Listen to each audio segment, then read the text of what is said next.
Duela 14 urte hasi ginen hau antolatzen, urtean zehar lehen ere antolatzen genituen hitzaldik, baina kulturastearekin egin genuena izan zen hitzaldi guztia kontzentratu orain garai honetan.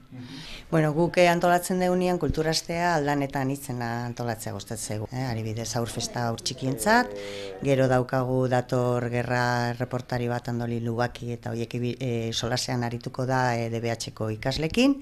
Eta gero ja gurasoentzat eukiko dugu 2-7 edo 0-7 hor inguru horretako aurrentzat, eta gero ja LH eta DBH-ko entzat. Eta baita ere aurten, ogi tailerra ere prestatu dugu gurasoentzat.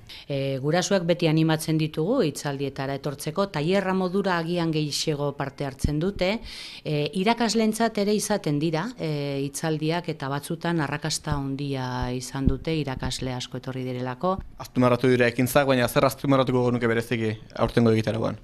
Adibidez, lehen aipatu dizuten hitzaldia LH eta DBH-ko entzako dana, gurasoentzat, hau eskidetza inguruan izango da, eta aurten da, proiektu bat buru belarriari genana horretan lanean, egin dugu DBH-ko ikaslekin 4 mailetan gai desberdinak jorratuz, baita ere gurasoek bere partaidetza edukiko dute, eta irakasleak ere bai.